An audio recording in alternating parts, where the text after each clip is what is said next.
It's California Edition coming to you from Sacramento. We are joined by Anthony Rendon. He is a member of the California State Assembly.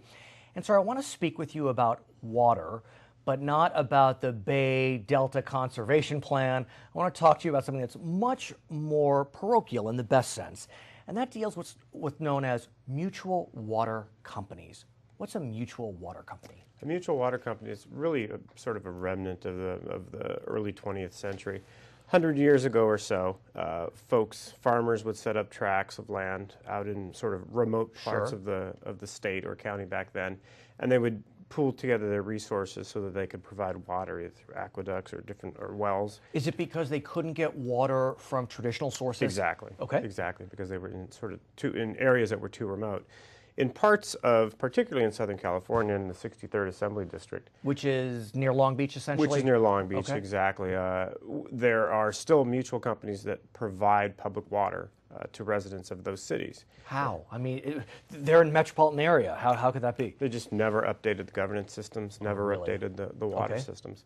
So specifically in the city of Maywood, there are 3 private water mutual companies that provide water to the residents of that city. So is a private mutual water company subject to state regulation, similar to more traditional water sources, Metropolitan Water District or whatever it may be, LADWP? Not exactly. In some ways they are.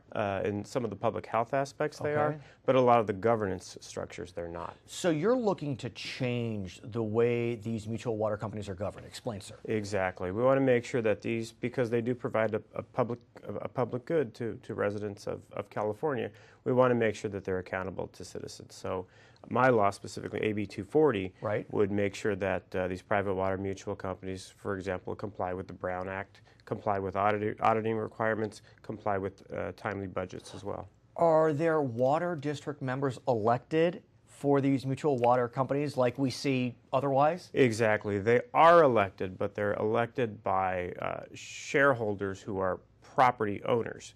So it doesn't go to the poll, no vote at the polls? No vote at the polls, exactly. Right. So that's a very different model than what we experience normally. But what brought this to your attention? I mean, is there a problem in Maywood? There has been a long-standing problem with water quality in the city of Maywood.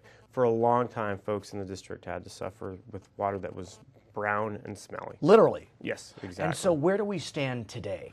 Today, my bill, AB 240, has passed out of the State Assembly, went through committee and the floor, and now it's in the State Senate. And so the simple change would be to create some sunlight? Is that what you're looking for? Exactly. We're trying to find transparency and make these private mutual companies accountable in the same way that public companies are. Is it time to, go for a grand slam and really think about changing the way these companies are structured? I mean, should they still exist? It's a good question. There are over 200 in the state. That's kind of a big bite to take out right now. So now I'm very much focused on these 3 companies in my district. So would this bill only apply to these 3 companies, or is it really for all 200 that you reference? It's for the entire state with respect to governance and transparency. So where are the mutual water companies on this? I mean, right. I wonder. I think they're divided. I think some they're divided. I mean, that's surprisingly a shock in itself. Yeah, I've spoken to some folks who understand that there is a need for transparency. I met with a group of folks on Friday down in Southern California who understand that there is a need for transparency and who understand that this is an outdated system. In other instances, to no surprise. When we come back, I want to talk about education if we can. Our guest is Anthony Rendon, member of the California State Assembly. For our viewers on HLN, thank you for joining us. For our other viewers, we'll be right back. Sir, I understand that before you joined the State Assembly, you ran a Head Start program. Exactly. And so you know well about the importance of childcare, early education for our youngest, and you have some concerns about the future of quality childcare in California. Explain what your concerns are, sir. My concerns are twofold. First of all, I'm concerned about the overall funding for childcare in California. Childcare, as you know, is an educational program, but it's also a workforce development program. Childcare allows folks to work outside of the home. It provides parents with supervised childcare and also a very detailed curriculum. And I'm digressing a bit, but as I'm sure you know, the federal sequester purportedly has dramatic impacts on Head Start funding. Absolutely. And so I want to talk about your bill in a moment, but what are you hearing on the ground about how Head Start is being impacted in California as a result of the sequester? Well, there's a tremendous impact, and what makes that so frustrating is the fact that this president has really shown his dedication not only to Head Start, but especially to early Head Start. Right. And you see in study after study the impact that early childhood education, but particularly among 1- and 2-year-olds, has on children in long term. So let's go back and speak about a bill that you're moving forward. It's AB 641, and it looks at how to best deliver child care. Explain, sir. Right, exactly. It's a twofold system. Earlier you mentioned Head Start. In California, the California Department of Education does not provide Head Start. They provide child development and preschool, which are two different programs. This bill would create a parent advisory committee, which is sort of modeled after the Head Start system. Oh, really? Central to Head Start is a parent advisory committee, and this would very much replicate that model within our California Department of Education programs, like the preschool program. What brought this to your attention? The lack of... Yeah, I mean, why is it that at this moment in time you believe that we need this advisory committee? It's important because it was such a central component of the Head Start system that I ran. Not only do you provide parents with the opportunity to get involved in their children's education early on, but you also provide the parents with different skills and a higher sense of confidence in themselves. I want to speak with you about education funding more broadly, if we may. Sure. As you know, we really are in the midst of a revolution as it relates to education funding. It was a very quiet revolution, but we're changing the way we fund education. As you know, as part of the local control funding formula, school districts that educate children in more challenged categories, be it foster kids, be it English language learners, be it economic disadvantage, those school districts will see a significant bump per child. And if they educate a significant number, 55%, an even greater bump. What do you make of that? I think it's good overall for the state. I think we moved forward within the legislature. We moved forward with caution. We wanted to make sure that no one was adversely affected. What's important about that program is it makes sure that no school district receives less funding. Right. I understand that there's, I guess you could call it a hold harmless clause, right, where we're going to return to pre-recession funding levels, and then we go from there. Exactly. But I do want to talk about going from there, because for each child in those categories, a school district will get a 20% bump. Fine. It follows the child. Right. But if a school district has a 55% population of those categories, the bump is another 50%. That's a 70% bump, which could be nice, but I question whether is the difference between a child that doesn't have those challenges and one that does a 70% difference? It is significant, and we found... You would know. I mean, you would know working in Head Start, I would presume. We've found that when with respect to children with language needs, with respect to children with special needs, the cost of care and supervision for those children is exponential. But what about, look, you represent Lakewood, for example. I mean, some areas, kind of suburban soccer moms, and the district's area may not have that population, and so you cross the metaphoric railroad tracks, and they're getting a lot more than on the other side of the tracks. Yeah, but I think what we've discovered is that children in middle-class, upper middle-class neighborhoods have either a family structure or other resources outside of the school that will allow them to excel better in school than a lot of the kids in the more challenging areas. Have you heard from your constituents concerns about this, or simply applause? We've heard both, to be honest. We've heard both, and we hear it within the building, within the legislature. There are some members who are quite worried about the impacts, and there are others who are applauding it. When we come back, we're going to be speaking with Kristin Olsen, a member of the California State Assembly, get her take on local control funding formula. We've been speaking with Anthony Rendon, member of the California State Assembly. I'm Brad Pomerance. We'll be right back on California Edition.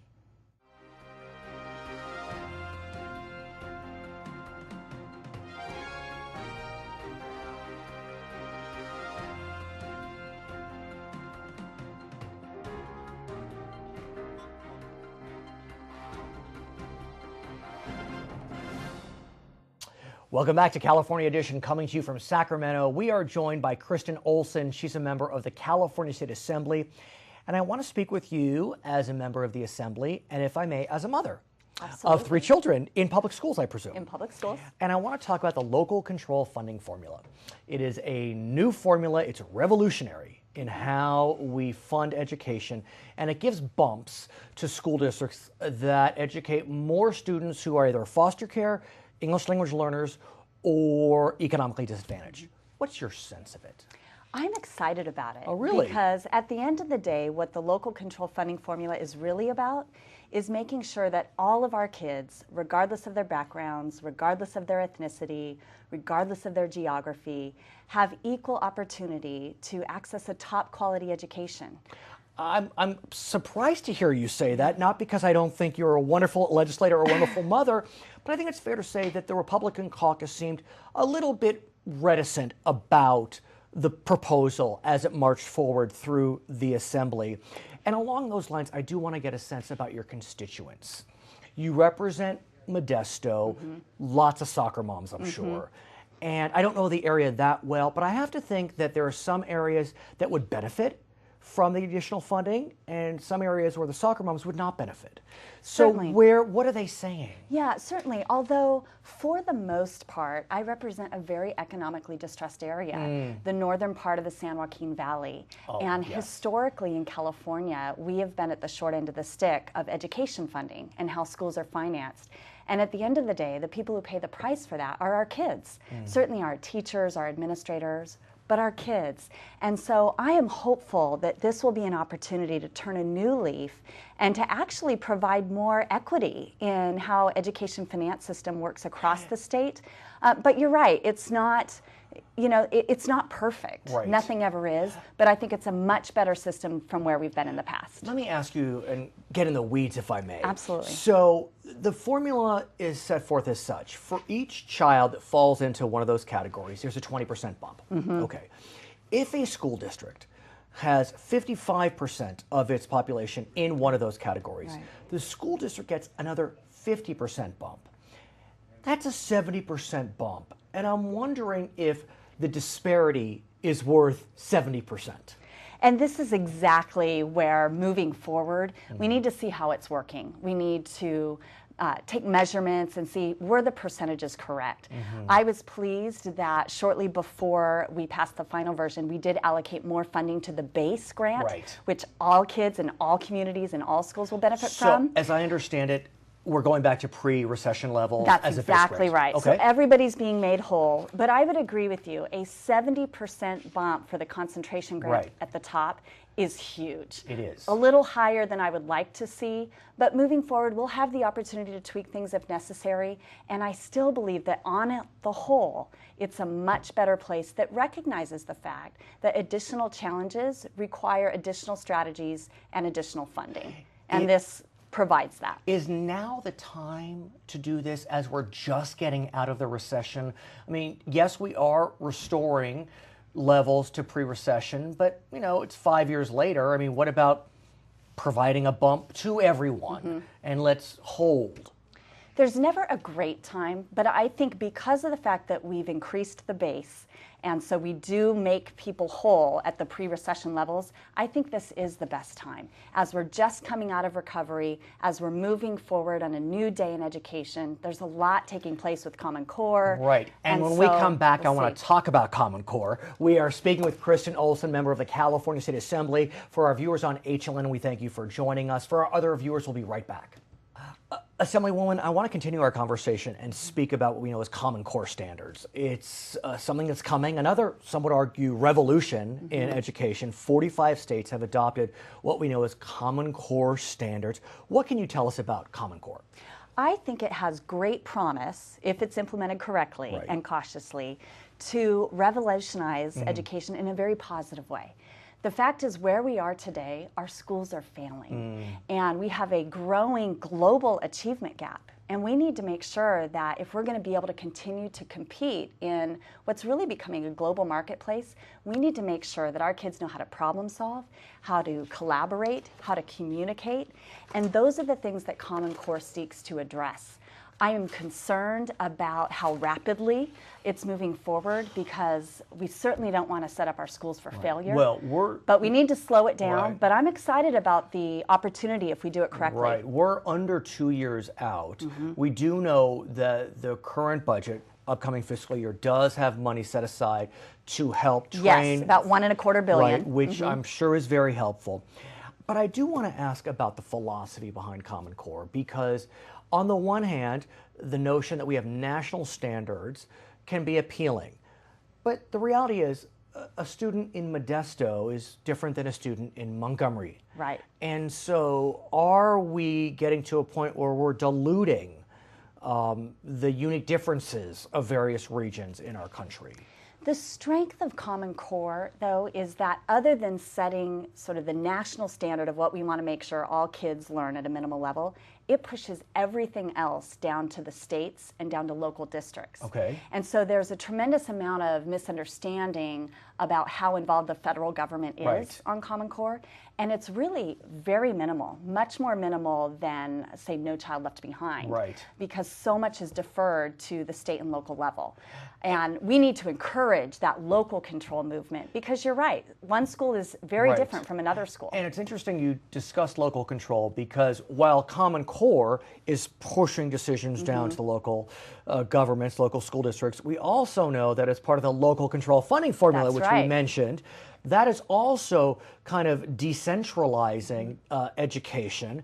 There used to be a whole host of categorical requirements, and now they'll be under 10. So I query, on the one hand, local control feels good, but then again, you know, what's good in Modesto may not be good in Madera, but Madera may make a decision that's not good for its students, and the state can't do much about it. Right, and that's why we need to make sure that we are tracking the results, that we hold schools accountable for positive performance to make sure that we're raising student achievement, but that we're also giving them the funding and the authority to make the decisions that will allow them to do that. And I think that's a positive reform. And you talk about tracking, and in the background of all of this, there's this notion that we have gone too far in terms of reliance on standardized tests. We know that Superintendent Tom Torlakson has come out pretty strongly against standardized testing, or the over-reliance on standardized testing. So how do we engage in that tracking without getting so caught up in the bubbleized standardized test formulas? Yeah, and it's all about balance, right? I mean, certainly we have to have some kind of assessment so that we can measure student growth and student achievement. But where I think we need to move is to a more balanced place where teachers can teach again. So many teachers have felt like it's a robotic job now. And as I understand, under Common Core, there still will be standardized tests, but it won't just be the bubbles. That's exactly right. There'll be, the students will need to defend their answers. Absolutely. And one of, I think, our really significant problems in society today is so few people know how to write, know how to articulate an argument, and the assessments will be much more about let me ask writing. you, and I'll use your family, if I may, as an example. Yeah. So your 5-year-old presumably will grow up under Common Core, and they will learn how to live in the Common Core world. Your 11-year-old has already had 6 years of non-Common Core living, and so how do we, I have an 11-year-old too, so how do we deal with those students that are kind of trapped in the middle of this adoption? And that transition, I think, is the trickiest part of this. I am very concerned about rapidly moving into full implementation before we have the bandwidth necessary in our schools, before we have the hardware, because much of this is computerized testing, so that can be more tailored to schools and students. So I think we need to move slowly to make sure that our 11-year-olds can be successful. Right, it's a little tricky. But it will be tricky, and we need to make sure that we have some patience along the way. Her name is Kristin Olsen. She's a member of the California State Assembly. My name is Brad Pomerance. We'll be right back on California Edition.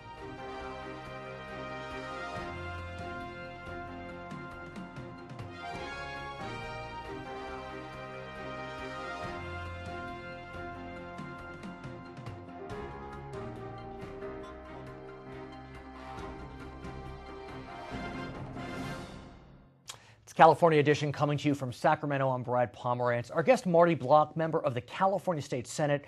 And so I want to speak with you about the education funding formula recently passed.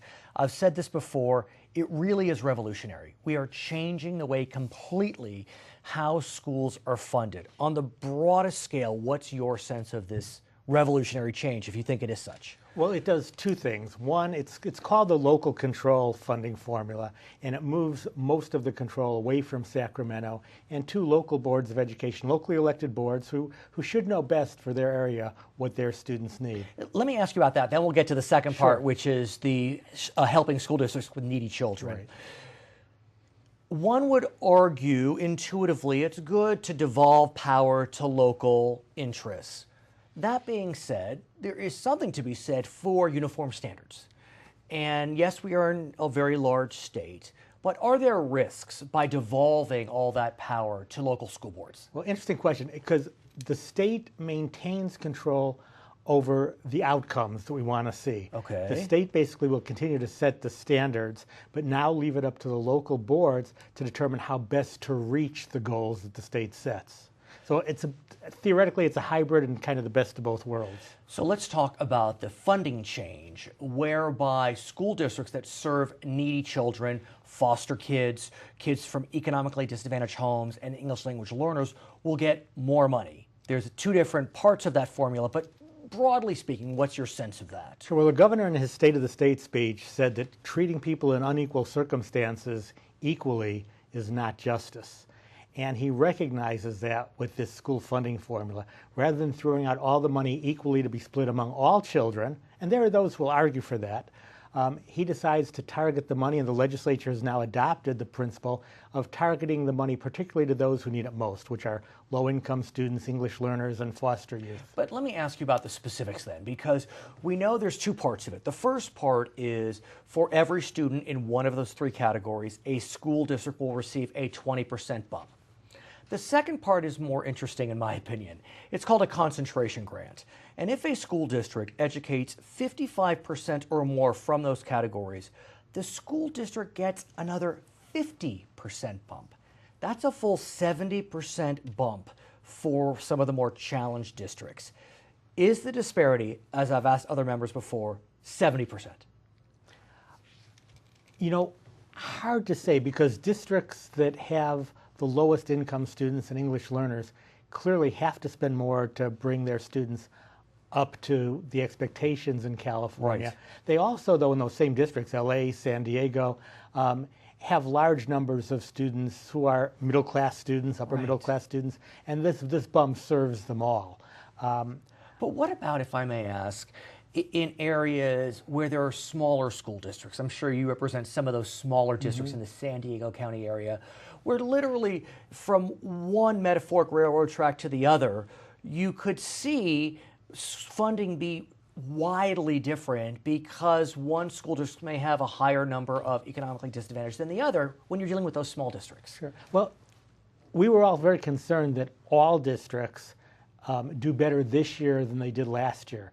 And in fact, within the next 7 or 8 years, at least be where they were at the height of our school funding.